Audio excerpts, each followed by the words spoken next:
La Orden Franciscana tuvo el privilegio de ser la primera que acudió a la isla de La Española en el segundo viaje de Cristóbal Colón en 1493, o sea, el año siguiente del descubrimiento de América.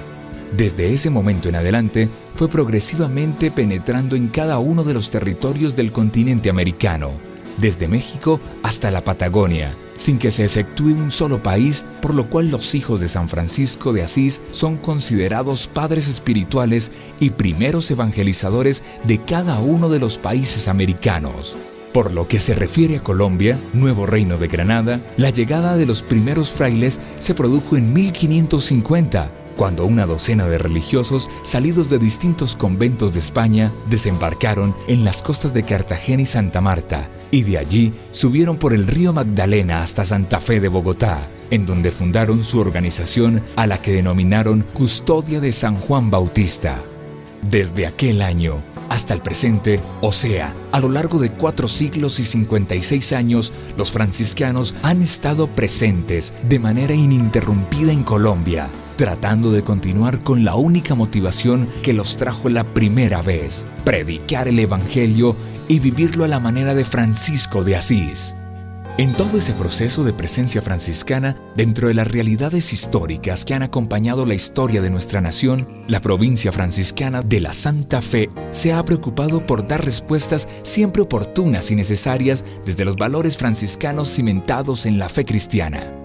Esto lo podemos constatar si realizamos una mirada a los diversos aportes de los hermanos que han ido trabajando en beneficio de las necesidades de las diversas comunidades y grupos sociales en todos los rincones de la patria.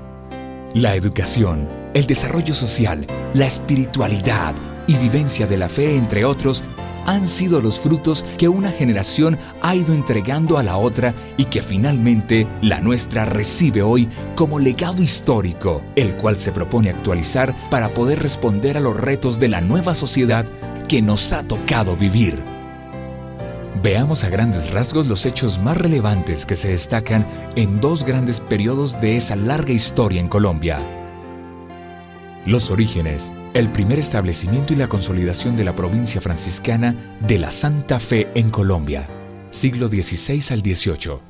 Las condiciones primitivas en las que vivieron los 2 hermanos que llegaron de España a nuestro país fueron muy difíciles debido a las constantes luchas y discusiones de los religiosos con los encomenderos, que se creían dueños de los indios y a quienes daban un trato injusto. Esta afirmación se constata en las palabras que Fray Jerónimo de San Miguel escribe al emperador Carlos V el 20 de agosto de 1550. Yo y mis frailes en los púlpitos no dejamos de hacer lo que a nuestro oficio toca, y decir y reprender los agravios que a los indios se hacen. Empero, como la verdad es odiosa, y nunca ellos, los encomenderos, han sido reprendidos de ello, les parece mal, y nos aborrecen, y empiezan ya a perseguirnos y a amenazar. A pesar de estas circunstancias, en los 15 primeros años de la custodia San Juan Bautista, los frailes establecieron 4 casas regulares o conventos, a saber: la Purificación de Santa Fe de Bogotá en 1550, Santa María Magdalena en la ciudad de Tunja en 1550, San Luis de la población de Vélez Santander en 1551, y Nuestra Señora de Loreto, en Cartagena, en 1555. Pero al lado de estos conventos, o por lo menos cerca de estas ciudades donde estaban, los frailes trabajaban con los indios en las doctrinas, que eran las organizaciones de comunidades distribuidas a lo largo del territorio nacional, administradas por los encomenderos. En las doctrinas, los frailes eran los encargados de la evangelización, dando a conocer la fe cristiana, llevando a la conversión a miles de indígenas al cristianismo. Asimismo, se responsabilizaron de la educación de los hijos de los caciques e indígenas y de la enseñanza de las costumbres y modales comportamentales de la época.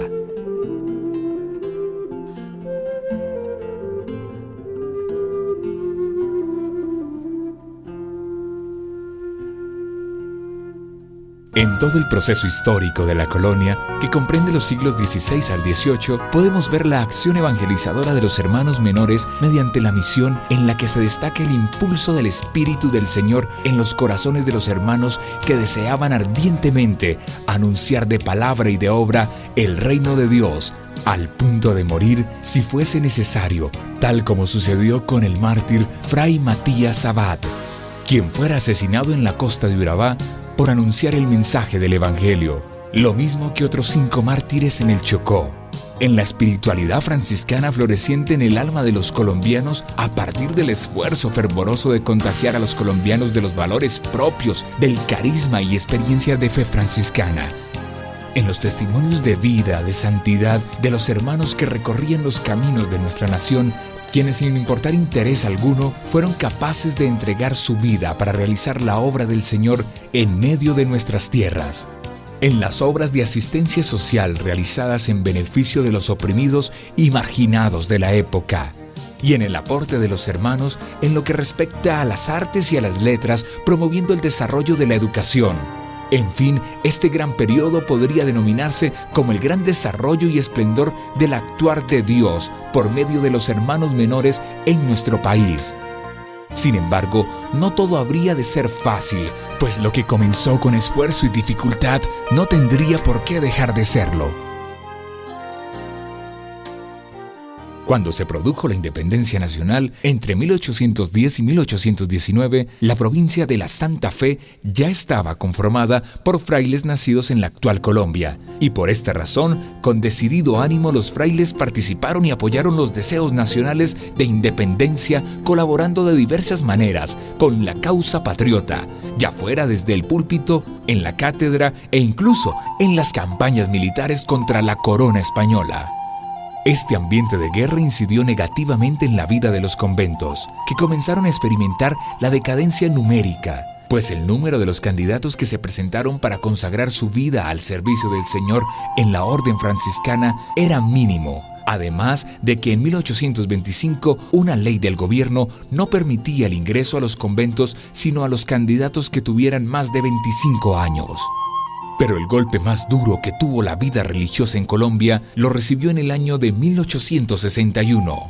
El 5 de noviembre de 1861, por orden del presidente dictador don Tomás Cipriano de Mosquera, se extinguieron todos los conventos, monasterios, casas de religiosos de uno y otro sexo, tanto en el estado de Boyacá como en el Distrito Federal, es decir, en todo el territorio nacional. Por tal motivo, cada uno de los frailes, según su condición, debió hallar diversos refugios, desde los que continuaban transmitiendo el mensaje de Dios a los hombres como hijos del Padre Francisco. Los más ancianos fueron hospedados por familias de buen corazón. Otros se refugiaron en las grandes fincas de la región cundiboyacense y los demás que se resistieron al decreto fueron ultrajados, siendo llevados al servicio militar, donde como verdaderos apóstoles testimoniaban la fortaleza y el amor de Dios en medio del dolor y el sufrimiento.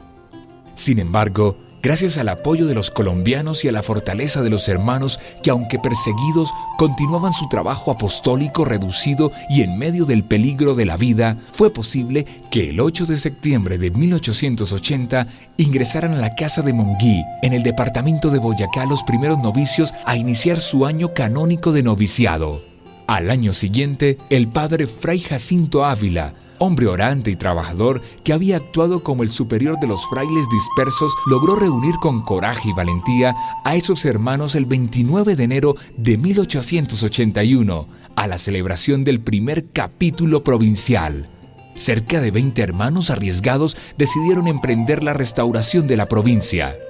En medio del hambre, la mendicación y el sufrimiento, cual hijos verdaderos de San Francisco, sin más que la iglesia de San Francisco de Bogotá y su sacristía, y los templos de Tunja y San Diego de Bogotá, reemprendieron el camino abandonado, solo por cumplir la voluntad del Señor, y ello hizo posible el que no se hubiera extinguido la presencia franciscana en Colombia. Debido a la creciente y efectiva presencia de los hermanos en medio de nuestro país y al desaparecer el peligro de la ley dictatorial de Mosquera, el padre Manuel Aníbal Ciabato, colombiano de nacimiento, propició la vuelta al régimen de provincia constituida nuevamente durante los años 1924 a 1933. En esos años se fue fortaleciendo otra vez la presencia franciscana por todos los lugares de nuestros departamentos, lo que fue como un verdadero milagro, a tal punto de volver a cubrir casi todo el país con colegios, parroquias, casas de formación, universidad, lugares de culto, entre otros.